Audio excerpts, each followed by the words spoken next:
ஒரு சிறிய கிராமத்தில் அருள் என்ற சிறுவன் வாழ்ந்தான். அவனுக்கு பெரிய கனவுகள் இருந்தாலும் எப்போதும் ஒரு பயம்.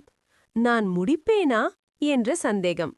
ஒருநாள் அவன் தந்தை அவனை ஒரு மலைக்கு அழைத்து சென்றார். அந்த மலை உயரமாக இருந்தது. அருள் பார்த்தவுடன், அப்பா, இது மிகவும் உயரம், நான் ஏற முடியாது என்றான். அப்பா சிரித்தார். மகனே, முழு மலையை பார்க்காதே, உன் காலடியில் இருக்கும் ஒரு படி மட்டும் பார்த்து முன்னேறு என்றார்.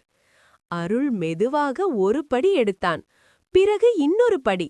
சில நேரத்தில் சோர்வாக இருந்தாலும் அவன் அப்பாவின் வார்த்தையை நினைத்தான். இன்னும் கொஞ்சம் முன்னேறு. அந்த ஒரு சொல்லே அவனுக்கு சக்தியாக இருந்தது.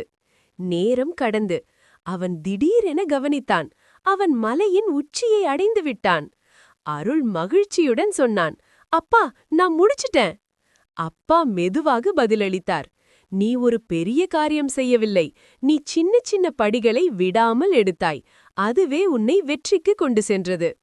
அந்த நாளிலிருந்து அருள் எந்த சிரமம் வந்தாலும் ஒரு விஷயம் மட்டும் நினைத்தான், இன்னும் கொஞ்சம் முன்னேறு. கதை சொல்லும் கருத்து: பெரிய கனவுகள் பயமுறுத்தலாம், ஆனால் சிறிய முயற்சிகள்தான் பெரிய வெற்றியை உருவாக்கும். நீ எங்கே இருந்தாலும், எவ்வளவு சிரமம் இருந்தாலும், இன்னும் கொஞ்சம் முன்னேறு. வெற்றி உன்னோடு வரும்.